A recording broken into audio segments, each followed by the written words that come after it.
बहुत समय पहले की बात है। एक घने जंगल में एक भेड़िया रहता था।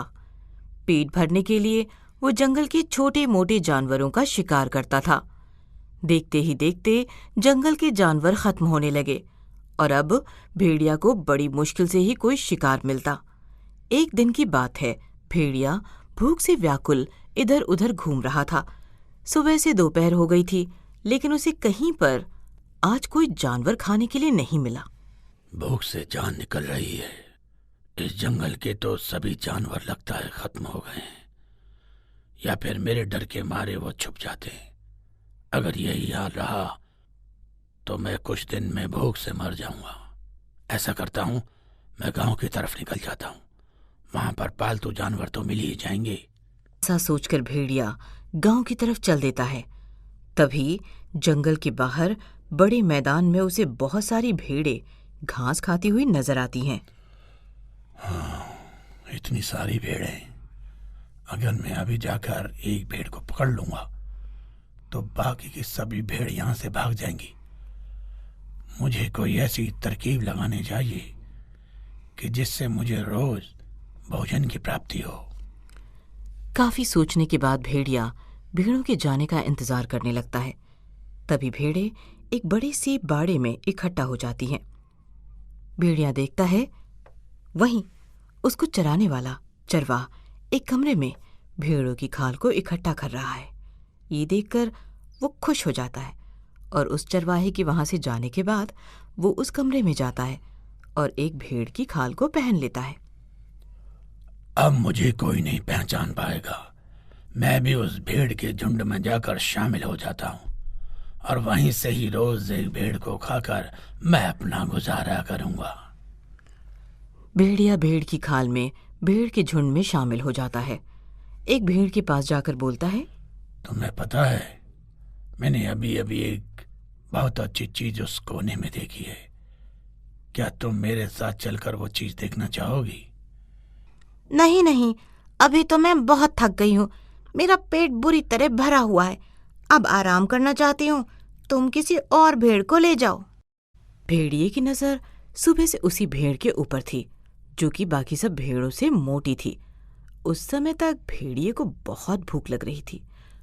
वो किसी भी तरह उसी भेड़ को खाना चाहता था। वो फिर उस भेड़ से बोलता है, मैंने तो सोचा था कि तुम मेरी अच्छी दोस्त हो, इसलिए तुम्हें वो चीज दिखाना चाहता था। बाकी भेड़ों से मुझे क्या मतलब। उसके इस तरह बोलने पर भेड़ को लगता है शायद वहां पर सच में कोई अच्छी चीज है। तुम कहते हो तो मैं देखने चलती हूँ, लेकिन हम जल्दी वापस आ जाएंगे क्योंकि मुझे बहुत तेज नींद आ रही है। ये सुनकर भेड़िया खुश हो जाता है और वो उस भेड़ को कोने में ले जाता है और उसे मार कर खा जाता है और वापस आकर भेड़ के झुंड में खड़ा हो जाता है। अगले दिन सुबह चरवाहा सब भेड़ों की गिनती करता है और उन्हें चराने के लिए मैदान में ले जाता है। बाड़े से भेड़ को ले जाना मुश्किल है। मैं ऐसा करूंगा, आज जब चरवाहा जाने के लिए भेड़ों को इकट्ठा करेगा उससे पहले ही मैं एक भेड़ को मारकर खा जाऊंगा। फिर भेड़िया वैसा ही करता है। चरवाहा जब अपनी भेड़ों को इकट्ठा कर गिनती करता है तो एक भेड़ कम थी। एक भेड़ कम है? ऐसा कैसे हो सकता है? मैं तो सुबह से भेड़ों पर नजर लगाए हुए था और कोई जंगल जानवर भी आसपास नजर नहीं आया। फिर एक भेड़ कहाँ चली गई? उसे बहुत चिंता होती है। वो फिर से सब भेड़ों की गिनती करता है, लेकिन एक भेड़ कम थी। रात होने को थी और उसे अपनी भेड़ की चिंता होती है, लेकिन वो कुछ नहीं कह पाता और सब भेड़ को लाकर बाड़े में बांध देता है। और उधर भेड़िया अपनी चालाकी पर बड़ा खुश होता है। उसका पेट भरा हुआ था, वो आराम से सो जाता है। बाकी की सब भेड़ एक भेड़ के कम होने से परेशान हो जाती हैं। सुबह तक तो वो हमारे साथ थी, फिर अचानक से वो कहाँ चली गई होगी। हमने तो उसे कहीं जाते हुए भी नहीं देखा। हो सकता है वो किसी दूसरी जगह घास खाने चली गई हो। अगर सही सलामत होगी तो कल वापस हमें वहीं मिल जाएगी। सब भेड़ें सो जाती है। अगले दिन सुबह चरवाहा भेड़ों की गिनती करता है और उन्हें मैदान में ले जाता है। आज वो काफी सतर्क था। वो बार बार भेड़ों की गिनती कर रहा था। दोपहर के भोजन के बाद उसकी आंख लग जाती है और यही मौका देखकर भेड़िया एक भेड़ को मारकर खा जाता है। शाम को जब चरवाहा सब भेड़ों को इकट्ठा कर उनकी गिनती करता है तो हैरान रह जाता है कि आज एक भेड़ और कम थी। लगता है कोई मेरी भेड़ चुरा रहा है, लेकिन कौन? आसपास तो कोई दिखाई भी नहीं दे रहा, जंगली जानवर भी नहीं है। अगर ऐसे ही चलता रहा तो मेरी तो भेड़ कम होती चली जाएंगी। और उधर भेड़िया बड़ा खुश था कि उसके रोज के भोजन का प्रबंध हो चुका है। उधर आज सारी भेड़ चिंता में दिखाई दे रही थी। क्या बताऊं बहन, दोपहर तक मेरे साथ ही थी, मेरे साथ ही घूम रही थी, बातें कर रही थी, फिर कहने लगी प्यास लगी है, पानी पीने जा रही हूँ और उसके बाद वो आई ही नहीं। इसलिए मैं तो पूरा दिन चौकन्ने घूमती रही। हम सबको अपनी सुरक्षा खुद करनी पड़ेगी। कल हम लोग आपस में ही बात करते रहेंगे और देखते रहेंगे कि हम में से कोई इधर उधर ना जाए। हाँ, ये सही रहेगा।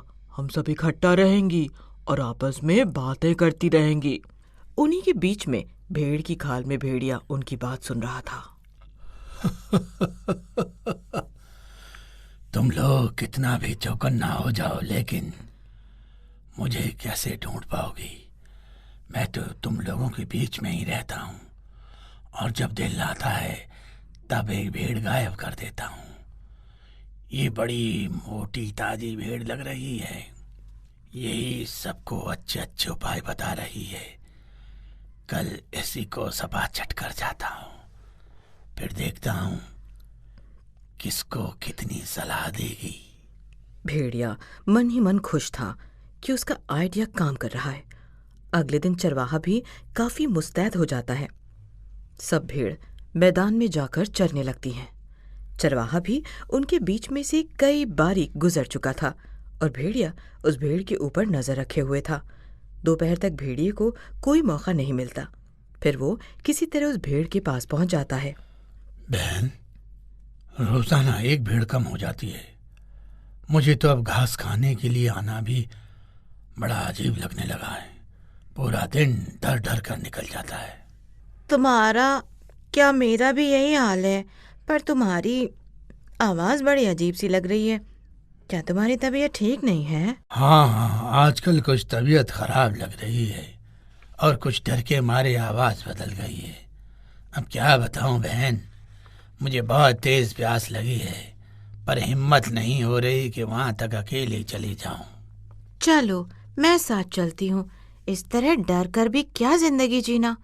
दोनों साथ रहेंगी तो कोई हमारा बाल भी बांका नहीं कर पाएगा। भेड़िया मन ही मन खुश हो जाता है कि उसकी तरकीब काम कर गई। वो खुशी खुशी भेड़ के साथ नदी की तरफ जाता है। चरवाहा भी देखता है कि वो दोनों नदी की तरफ जा रही हैं। वहां पहुंचकर भेड़िया किसी तरह भेड़ को बातों में लगा लेता है और चरवाहा की नजर बचाकर भेड़ को मारकर खा जाता है। वापस आकर बाकी भेड़ों में मिल जाता है। और उधर शाम को जब चरवाहा भेड़ों की गिनती करता है, ऐसा कैसे हो सकता है? आज तो मैंने हर किसी पर नजर रखी थी, फिर भी एक भेड़ कम है। वो अपने घर जाता है और अपनी पत्नी को ये बात बताता है। हाँ, ये आप क्या कह रहे हो? इस तरह तो हमें बहुत नुकसान हो जाएगा। आप एक बार बाड़ी में जाकर देखो जी। वहां जाने से क्या होगा? मैं सब भेड़ों की गिनती कर कर आया हूँ। वो बात तो ठीक है, लेकिन अगर कोई बात है तो उन सब भेड़ों को जरूर पता होगी। आप तो उनकी बोली जानते हो, उनसे जाकर बात करो जी। अपनी पत्नी की बात सुनकर चरवाहा भी सोचने लगता है और फिर वो भेड़ की खाल को ओढ़कर भेड़ों में शामिल हो जाता है। एक भेड़ के पास जाता है। देखो तो, आज भी एक भेड़ कम हो गई। आज तो मैं भी पूरा दिन सब पर नजर रखे हुई थी। फिर मैंने देखा कि 2 भेड़ पानी पीने के लिए गई थीं, लेकिन वापस एक आई। चरवाहा को भी याद आता है कि 2 भेड़ नदी के पास गई थी और वापस आते वक्त उसने देखा ही नहीं कि वो एक ही भेड़ की बात सुनने के बाद वो सोच में पड़ जाता है। क्या तुम सच कह रही हो? हाँ हाँ, मैं बिल्कुल सच कह रही हूँ। यहाँ तक कि मैंने आने वाली भेड़ से दूसरे भेड़ के बारे में भी पूछा था, लेकिन वो कुछ नहीं बोली और चुपचाप जाकर बैठ गई। चरवाहा मन ही मन सोचता है, तो इसका मतलब भेड़ों के झुंड में ही कोई है जो भेड़ को खा रहा है, लेकिन यहाँ तो सब दिखने में एक जैसी लग रही है। इसका तो मतलब ये हुआ कि इस झुंड में ही कोई ऐसा है जो रोज एक भेड़ को ले जाता है। मैं ऐसा करता हूँ, सब भेड़ों से कहता हूँ कि वो मेरे सुर में सुर मिलाकर जो भेड़ गायब हो गई उनके प्रति सहानुभूति जताए। और ये कहकर चरवाहा भेड़ की आवाज में मैं करने लगता है। चरवाहे को इस तरह करता देख सब भेड़ उसके साथ में मैं करने लगती हैं। चरवाहा सबकी तरफ देखता है। उनमें से एक भेड़ चुपचाप खड़ी हुई थी। भेड़ को चुपचाप खड़ा हुआ देखकर चरवाहा उसके पास जाता है और उसे भी बोलने को कहता है। मरता क्या ना करता, भेड़िया को भी भेड़ की तरह बोलना पड़ता है, लेकिन वो उनकी तरह बोल नहीं पाता और हूं हूं हूं हूं करने लगता है। चरवाहा भेड़िए को पहचान जाता है और उसे पकड़ लेता है। अपने झुंड में एक भेड़िए को देखकर सब भेड़ भी हैरान हो जाती हैं। सब समझ जाती हैं कि आखिर क्या माजरा था कि रोजाना एक भेड़ कम हो जाती थी। चरवाहा भेड़िए को ले जाता है और उसे मार डालता है। जिस समझदारी से भेड़िया भेड़ों के झुंड में घुसा था, उसी समझदारी से चरवाहे ने भी भेड़िए को वहां से निकालकर मार डाला।